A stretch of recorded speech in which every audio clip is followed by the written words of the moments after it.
What habit has made the biggest impact on your life? Getting my health right was a massive impact. So, what's one piece of advice you give most often to business owners? Really is about dialing in on anything that makes them unique and stand out. You were starting from zero today. What's your first move?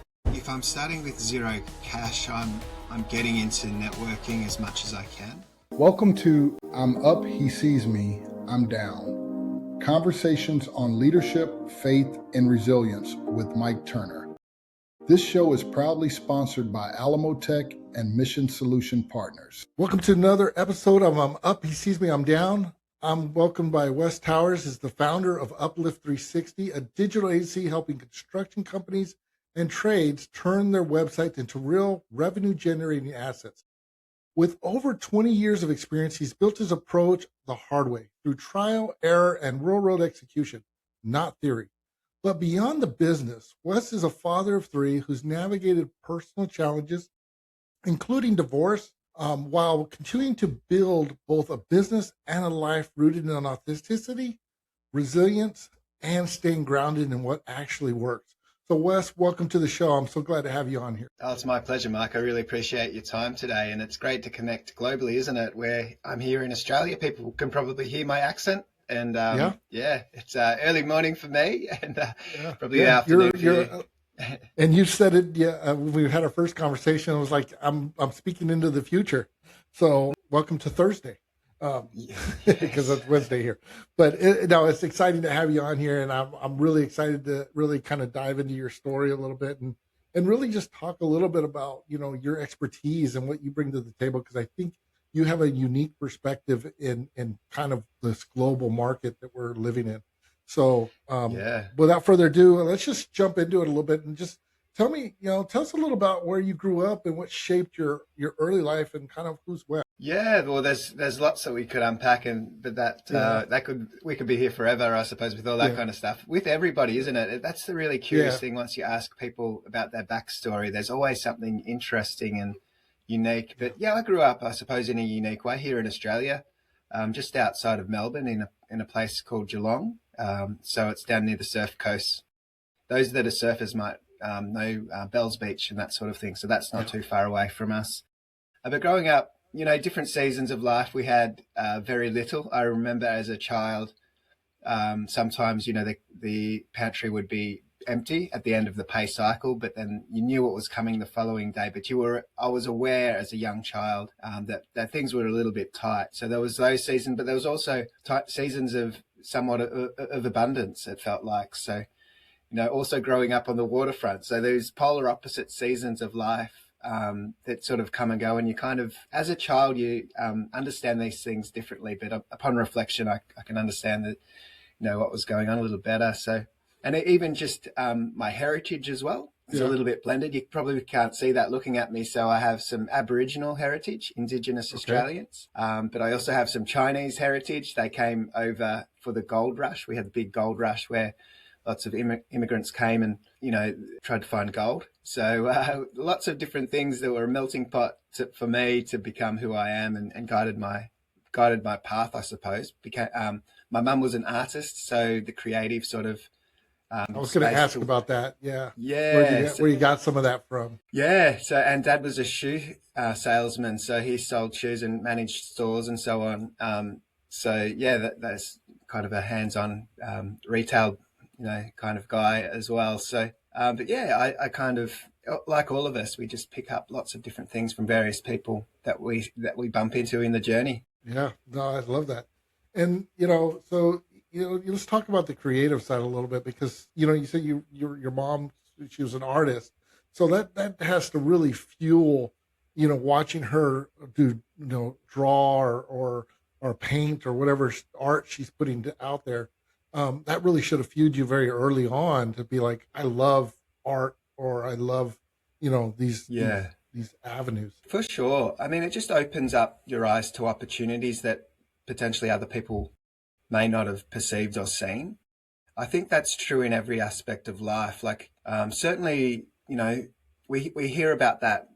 I've got a daughter, and so I was aware of people were saying things around girls or daughters can't become something, or they find it difficult. Everyone finds it difficult to become something that they haven't seen in action before. So, and that was around the time where they were making women's football, Australian rules football, but for women. Right. So I realized, hey, people can only become what they can perceive, and they can perceive it much better if they've seen someone else do it before. So Mum was an artist, so creative endeavors were a thing in my world. Also, my uncle was an architect.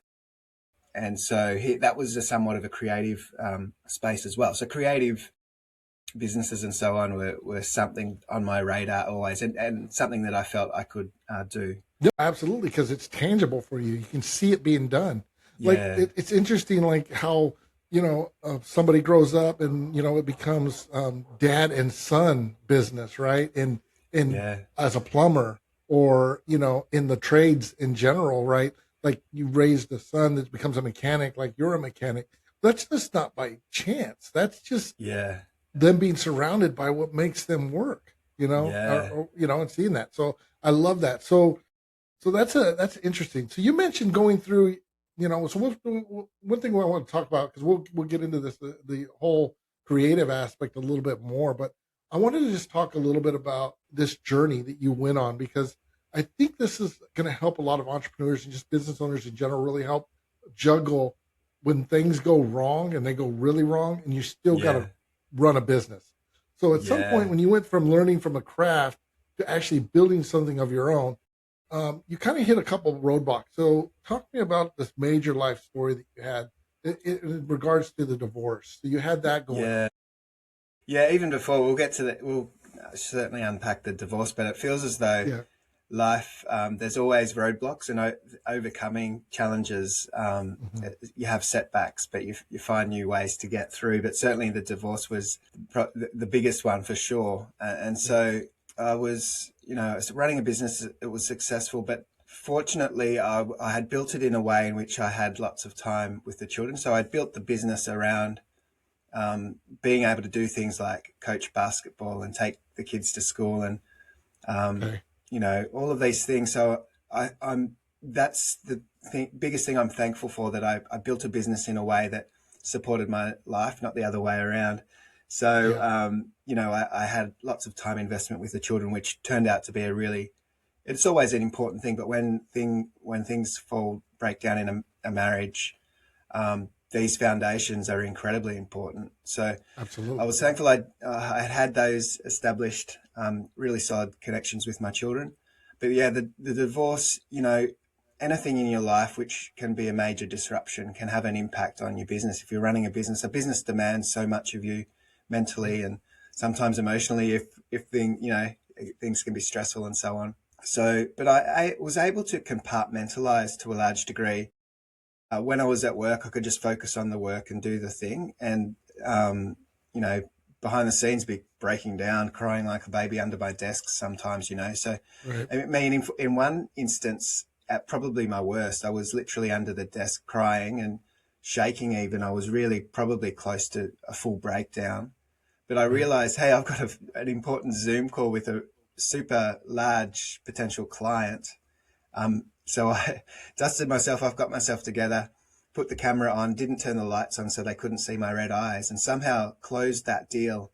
And I realized, hey, compartmentalization of those challenges was helpful. It's helpful in a moment, but it's not helpful in a long-term life, because that's no sustainable way of living. So I realized, hey, there's benefit in that. It got me through the moment, but I've got to figure out my issues and work towards becoming a better, more a whole and healed person.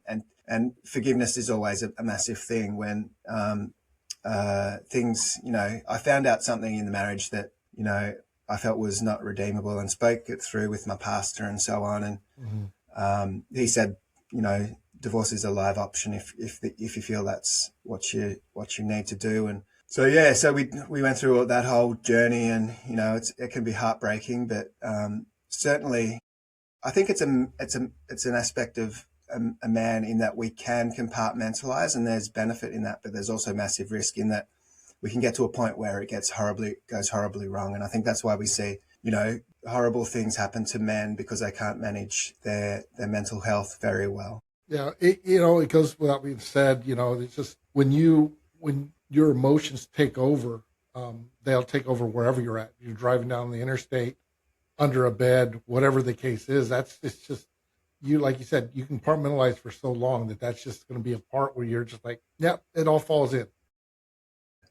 Really, really an interesting point that you mentioned is where you were able to build the company up in a way that allowed you to do all these extracurricular and these other things. So, I think I'm actually going through this journey right now where I'm trying to build this podcast company and my fractional CIO, CTO company. And I'm finding that, being able to own my calendar is getting a little bit tougher than I originally planned.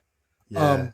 So I can definitely associate with that struggle, but it's really incredible. Was that subconscious when you were doing that, and you just kind of fell into it, or was it that you intentionally knew that you needed to be able to have this freedom to be able to come and go when you needed to? Yeah, it was certainly intentional because there's always that draw to keep working and do more, and because there's always more. And I suppose any business owner has that motivation to continue to grow. That's part of the factor of what makes it fun, but exciting. And I think we're all wired for growth in some way. Right. So that can obviously become unhealthy when it's at the detriment of other things. So I certainly set it up. So the business started before I had kids, not long before.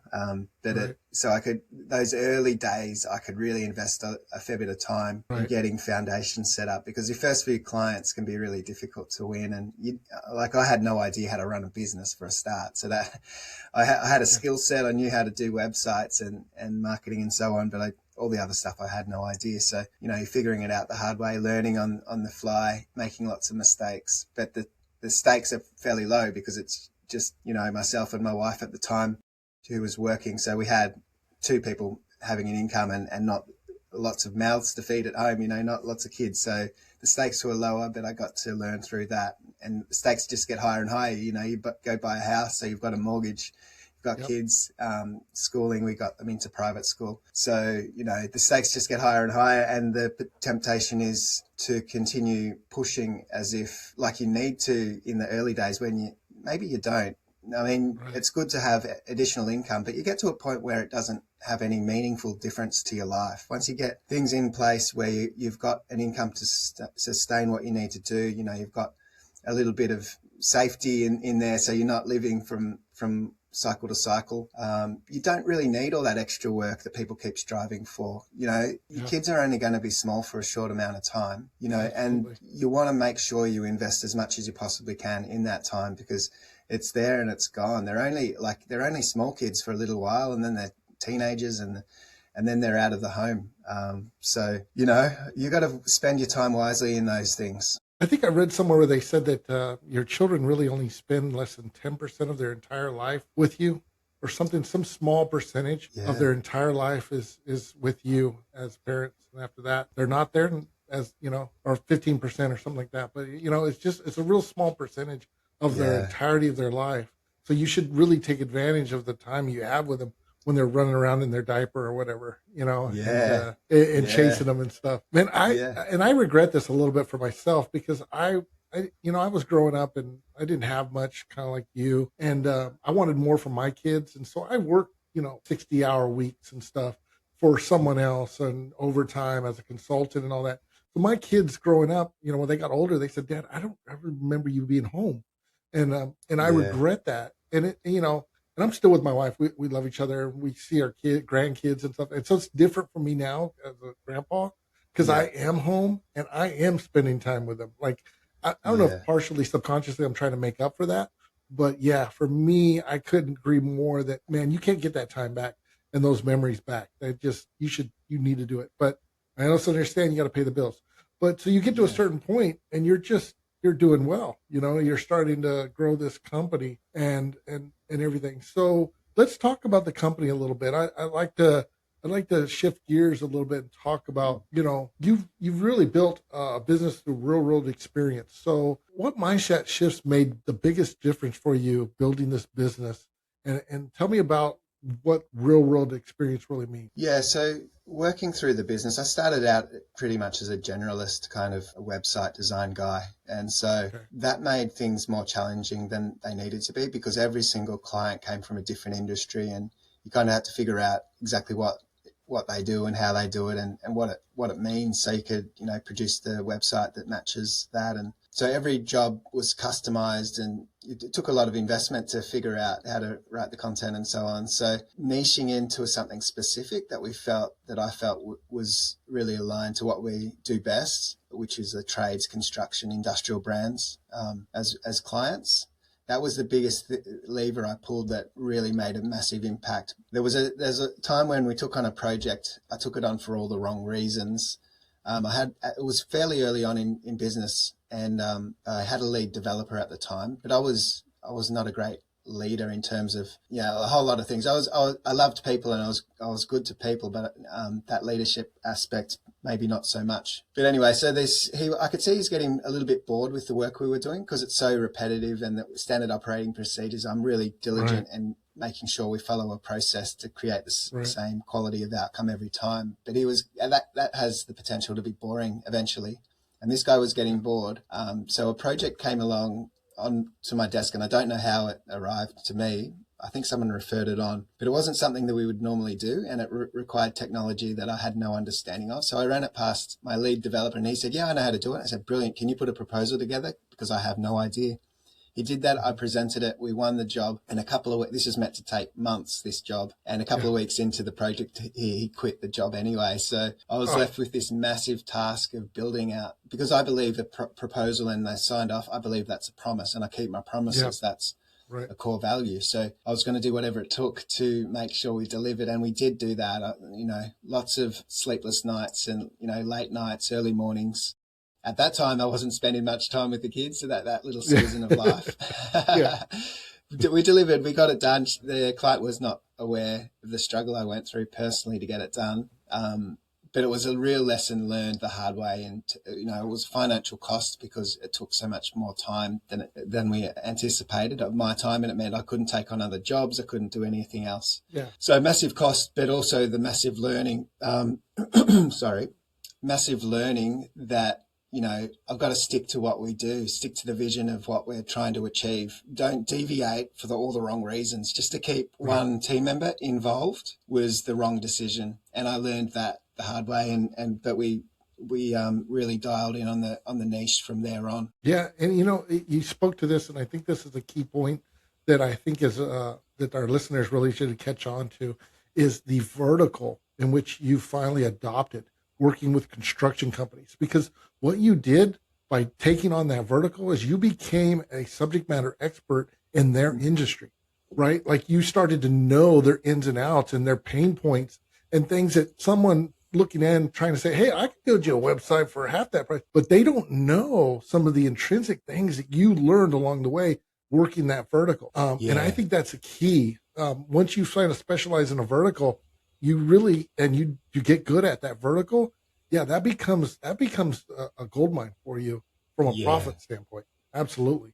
Yeah, that additional, it might only be a couple of percent, 5%, let's say, of an additional knowledge you have for that specific industry that makes all the difference in the outcomes. Exactly. That only you can bring because you've got the expertise and knowledge of exactly what they're up to.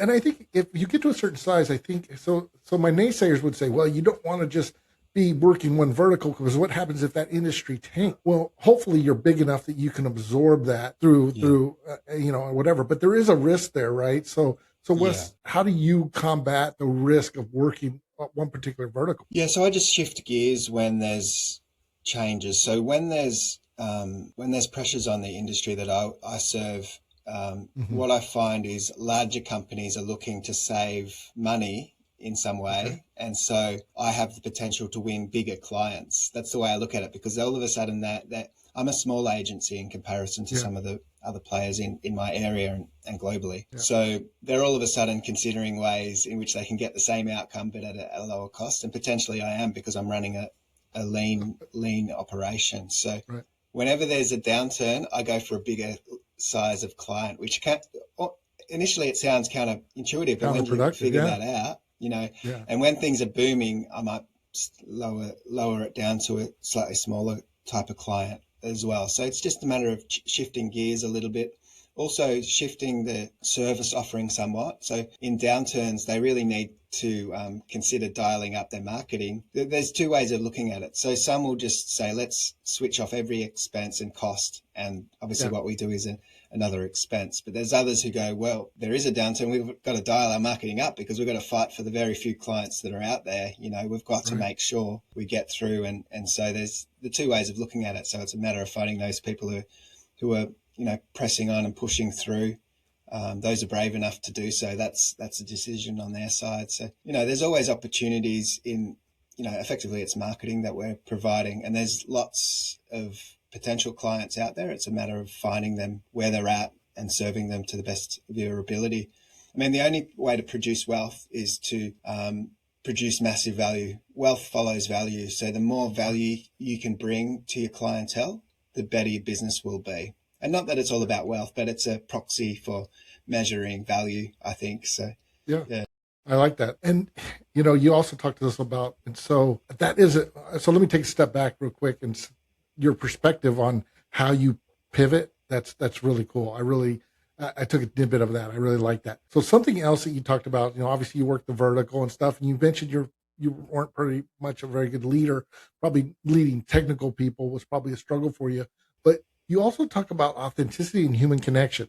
And I think this is your secret sauce. So what does that, from a business standpoint, where does that come from? What is the human connection? Yeah, I've always just loved being with people. Well, that's not necessarily true. As a child, I was always really shy and timid, and concerned what people might think about me. And, as a young child, I just remember being gripped by fear sometimes. And now I know that to be anxiety. I didn't know how to express that as a young child. Yeah. But I think it was an aspect of me being perceptive, and I could perceive things that I couldn't articulate. So it made it challenging as a young person to navigate the world when you're perceiving so much, but you're not quite perceiving it enough to be able to articulate what's going on. So I think that's the challenge with, how some people are wired. So, but when I grew through that, I realized, hey, I love people, and I love connecting, and I love relating and understanding them and listening to their stories. That's why I podcast and so on. Yeah. So we're people. So you've got to lean into those things, those attributes that are genuinely yours, and make the most of them. Because, some people are more, they're happy to be alone and spend their time quietly. And they're great people too. And I have them on team because they're diligently sitting behind a computer and they love it and they do what they do. But there's others who want to get out there and be in front of people, and that's me. And that's the beauty of different personalities. You've got to get that balance and harmony, so everyone's got their space in the world, and in your world being a company and a business. Yeah, that's just how I'm wired. So I leaned into that, and it's really become important now with AI and all the, we don't necessarily trust what we read or what we see. The videos, they look realistic, but they might not even be the person they purport to be. There's that lack of trust because there's the lack of authenticity. So all of these things mean a business like mine that's trying to build trust for clients and building authority and so on in the online space. All of those values have really become super important for businesses. So that's what we're working towards. Yeah. And, this AI thing, I mean, even generationally, I see lots of generations just really striving and starving for authentic, like they want something authentic. And so it's really cool to see you as a marketing firm going out there going, hey, I want to make the human connection with my client and understand my client and build a relationship first before we build a product or whatever. And it's really cool. So I love that about you and what you're saying about that. So one thing I want to say is, how do your values influence the way you run your business? So how does that kind of play into as well? Yeah, in a whole lot of ways. I think you've always got to have a long-term understanding of what you're up to. If you're only thinking if you're short-sighted, you'll have the temptation to take on jobs that aren't necessarily perfectly aligned to what you do. And so one of the key things we do is sometimes we'll refer clients onto somebody else who is a better match for them. And so that's a hard thing to do in the early phases when you're just struggling to get enough work through the door, to then go and turn some of that away. It's a tough thing, but it's the best thing you can do if you genuinely aren't the greatest at doing whatever it is that needs to be done for that particular project. You might need the income, sure, but the negative word of mouth that might come off the back of that, if you produce a terrible outcome, they're going to tell all their friends and family, they're going to post it on social media, whatever they're going to do. Your reputation is at stake. So every job, I look at it the way of every job that I bring on, every client that I bring on, they're going to be my new salesperson. So I need to produce such great value for that person that they want to go tell everybody they know what a wonderful job it's been. So we're not taking on any jobs that I don't feel as though we can produce that level of satisfaction. So that's probably the biggest value thing that impacts the way we do our work. I think everyone needs to be value based in their business, because it's more of a long-term play rather than just thinking about the one job that might bring some dollars into your bank account. No, because there's so many times that you're like, and you start with, especially when you're early on trying to grow a business and get it started, that you just go, man, I just need to get this client because I need to make payroll. I need to do this, whatever. But it's a trade-off. It's always a trade-off. You're trading time for whatever it is you're doing. And so if you do that, take that on, you're taking away time that you would otherwise be able to do something else.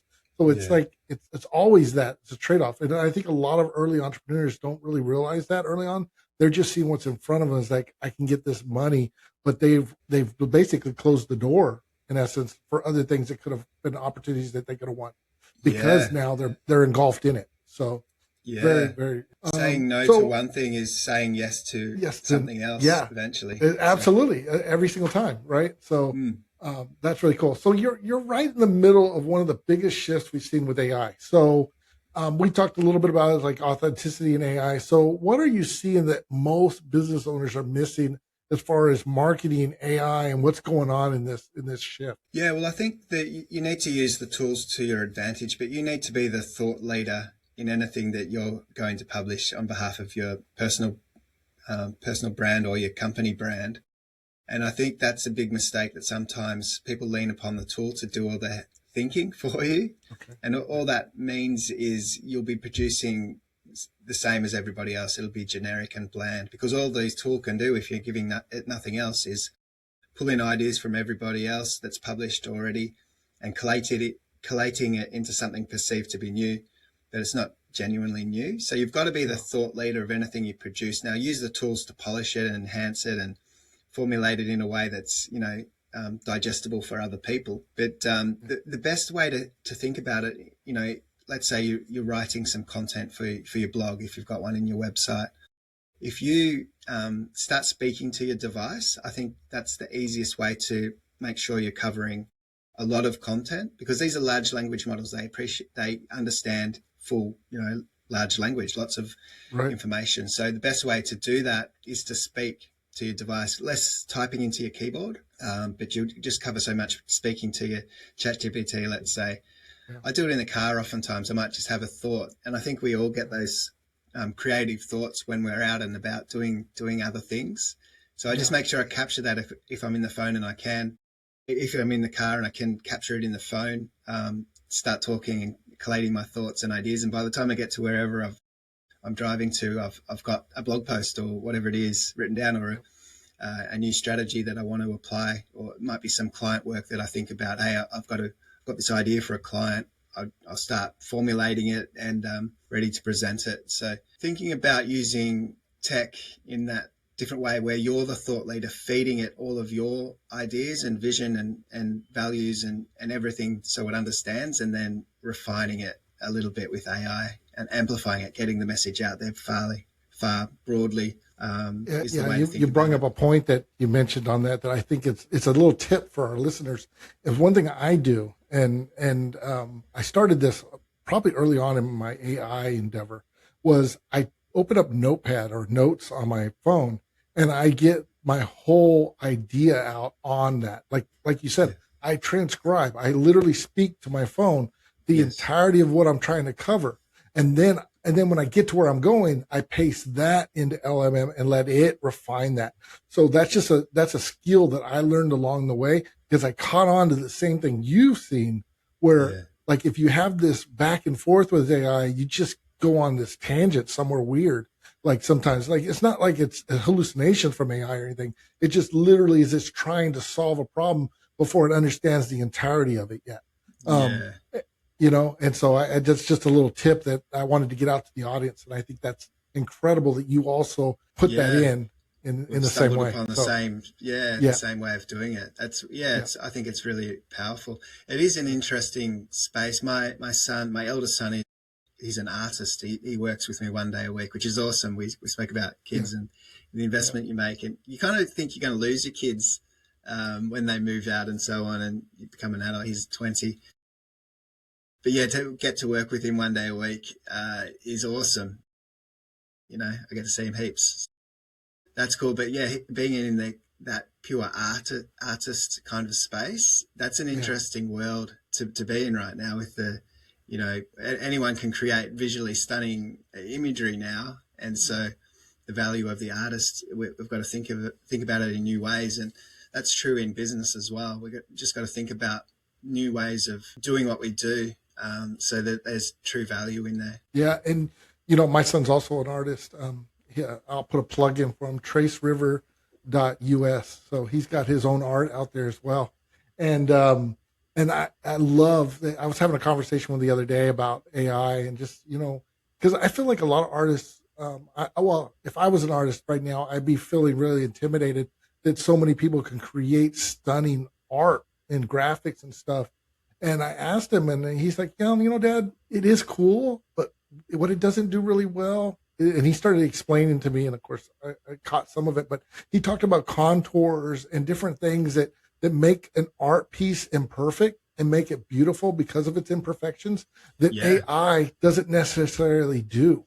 And he's like, and artists catch that, artists see that. And I was profoundly, taken back that he had a different perspective on it. He's like, art's going to be more valuable now because of the fact that we can create it with the imperfections that AI typically is not going to put up to do that. You're going to have to work at it to put imperfections in it. The imperfections, it's a really interesting thing. I forget the name of it, but I think it's Japanese pottery of some description, where the flaws, the cracks in the pottery, they put gold into it, so the flaws become the features. And I think that's really a good metaphor for how things will be. If you can think about the flaws in your business and your life and so on, and somehow turn them around to be features, that's going to be a powerful thing. And it is the beauty of the imperfection. I think that's what makes us human. Our struggles and our endeavors and our flawed aspects we work through. We learn. It's beautiful in the end. Yeah, and that is absolutely it. So let me ask you a question. What's the biggest waste of money you see in digital marketing right now that's going on because of AI?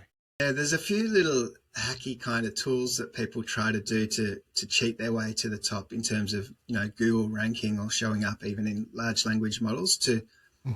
There's a few tools that are doing it now where you can just sign up to this software and it'll write blog posts for you and publish every day or every hour if you wanted it to.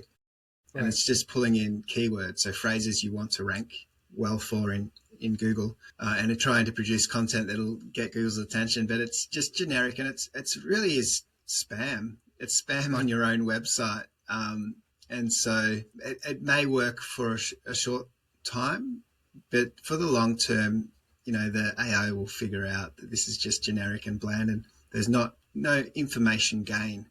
So I think investing in these strategies is always going to be a waste of time and money. Eventually, it might work for the short term, but the risk is for those sorts of tools, if Google figure out you're actually trying to cheat your way to the top, you run the risk of being penalized to some degree, so your rankings diminished or dropped, or even blacklisted altogether. And when you get into that position, it can take months or even years to really dig yourself out of that hole.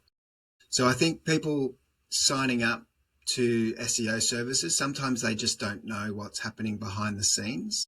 Right. And that's a dangerous thing to waste your money on, because not only can it affect what you're doing right now, it might affect months and years ahead.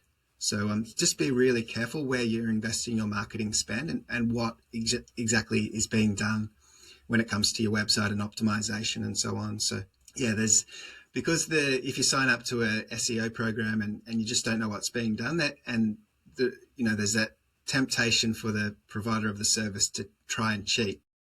But it's your business. You can sack them, sure, but and they just move on to the next opportunity. Yeah, because your name is on it, right? Yeah, you're left in the lurch for the long term, and you've got no idea what happened. I see it a fair bit. Yeah, that's great advice to say, hey, just keep an eye out for this stuff. If it's a quick fix, it probably isn't something you want to do. Yeah. So, and it's interesting because with AI, as we know it, it's all about the niche. It's all about the uniqueness of what you're adding value to your blog. Because what's going to happen is AI is going to say, oh, hey, Wes's website's the only one talking about this topic, and he seems to be the subject matter expert in that particular thing. Go to him. So it's not about mass producing and saturating your blog with a bunch of information. It is really about the uniqueness. And we spoke to this through the entire podcast. The vertical in which you work, the uniqueness in which you do something, that I think is what's going to separate the rankings and make people better and bring them up a little bit higher to the cream, you might say, on their websites. Yeah. And so when people do have a content strategy like that, sometimes they'll think, oh, well, I'm going to run out of ideas. What do I talk about next? Next blog post. But to think about it in the things that only you can speak about, and that might be the projects, the case studies, the stories, things that you're actually doing on a day-to-day basis. And that's a helpful thing with AI. So you could take, if you're running projects, some sort of way to log what you're doing for projects, whatever it is, you're out in the field, or you've got some form of software that logs everything you're doing. You can take that as a starting point for some sort of case study and story and example about the work you're doing. And sometimes the other thing is sometimes people are fearful that the information isn't that exciting or it's not that useful, but it will be to someone who's looking for that at any given time. And that's the powerful thing of AI and search, is that the right information will surface to the right people at the right time. So you can publish it and not be concerned that it's not that exciting, because it will be. Like, I had a plumbing issue. The toilet was having some problems, and I did some searching on ChatGPT to see if I could fix it myself, and I couldn't, but what I was reading ended up being the plumber I hired. That particular topic is boring for everybody, a leaking plumbing issue, boring for everybody else other than the person who's got that leak right there and then. So, thinking about the content in that way, there is, if it's useful for somebody, it doesn't matter that it's not useful for everybody else. Right. And I love that too, because if that guy would have had a blog and he was putting it out, he would have probably saturated his blog with all that uniqueness of what you were searching for. Yeah. So it would, because that's the world in which he lives. So it would have all come up, and, they would have been everywhere in there. So that's really cool. So that's a great takeaway from this. We're at that point in our podcast where we're going to do some quick fire questions for you. So I'm going to ask you a couple questions and then and get your response. So what habit has made the biggest impact on your life? Getting my health right was a massive impact. So it's a temptation for lots of business owners to invest so much in their business, and then you got your family, of course, which we spoke about. I let my health go quite a bit. So getting to the gym frequently, it's really, really super important. It helps with mental health. It helps, and it's going to help in the long term as I age. I realize, my muscle won't hold as well as it once did. It's harder to build muscle. It's just almost maintenance. You put in a level of work where you don't see any massive benefit, but you realize, if I stop, I'm going to break down eventually. It's do I want to be a potato or I want to be mashed potatoes? Because that's my option. Yes. Yeah, that's so good. Yeah. Okay. So what's one piece of advice you give most often to business owners? For the most part, when someone new comes on board, it really is about dialing in on anything that makes them unique and stand out, and focus on that for the most part, because everyone else is talking in general terms about your industry and the basics, but only you can talk to that distinction of what makes you set apart in this world, what extra value you're providing. Because realistically, from a marketing standpoint, that's the only thing that matters, that unique positioning. Yeah. And especially with AI now, it's going to 10x that. Like, it's literally going to raise the bar for everybody that uniqueness matters. What's something people overcomplicate that should be simple? In my world, websites, there's a temptation. That's my thing. So, of course, I think about that as a priority. But over the course of years, if you've been around for a while, you set up a website, and over the years, you'll start adding more and more, but you never remove anything. And so you end up with so much information that it's overwhelming. It makes it hard for people to digest precisely what you want to communicate. Stripping back what's redundant, what's excessive, making a clear, concise website people can easily navigate. You start putting in way too many graphics and so on, let's say, and it's about removing some of that so the important things stand out more. Yeah, because otherwise, then they're going to have to hire you, Wes, to come in with a new perspective to be able to say, "Hey, you really don't need this rotating GIF on here. That's probably not good." But so if you were starting from zero today, what's your first move? Yeah, so starting from zero, if I'm starting with zero cash, I'm getting into networking as much as I can, just seeing as many people, meeting them, understanding what they're up to, because whilst networking and going to events is a big time, it's time consuming. You've got to pay some price. So you're either paying with your time or you're paying with your money. And if you're starting on zero in terms of money, that's the best way to start to grow. If you're starting from zero from time and zero from money, it's going to be really difficult. So hopefully you've got some time up your sleeve, or you find a way to create time so you can do the things that are important. I love that perspective. Man, you summed that up perfectly for the bootstrapping entrepreneur that's just trying to get it going. But one thing that we have now in our back pocket that we didn't have 10 years ago, 5 years ago, is AI. So now we can start from nothing, and it is hard. Don't let me sugarcoat it. But man, what amazing things that can be created with AI now, which is impressive. So yeah. But for people out there that got a great idea, absolutely. All right. So if someone's listening and they need help with their website, they need help with their marketing strategy, what's the first step they should take? Yeah, uplift360.com.au is our website, and from there you can book a strategy call it's actually with me. So it's a 45-minute session, and there's no obligation with any of that. You'll walk away with some tips and insights that I believe will enhance your business. So if someone's listened this far, they're obviously engaged somewhat. So hopefully they want to book that call. But the other point I would say is, if anyone has listened this far, realistically, they should be sharing this podcast to their world as well. So there might be someone you think of who might benefit from this material.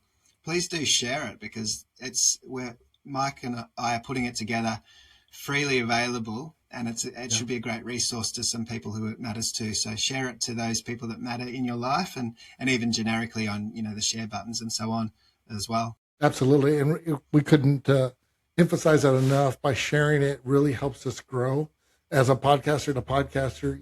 That's the biggest way we can definitely get our podcast to get out there a little bit more, is by sharing it. So thank you for that.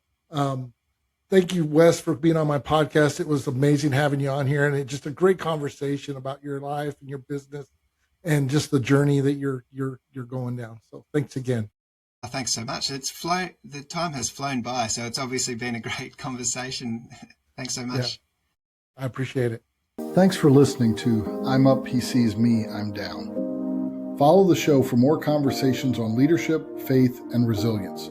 Sponsored by Alamo Tech and Mission Solution Partners.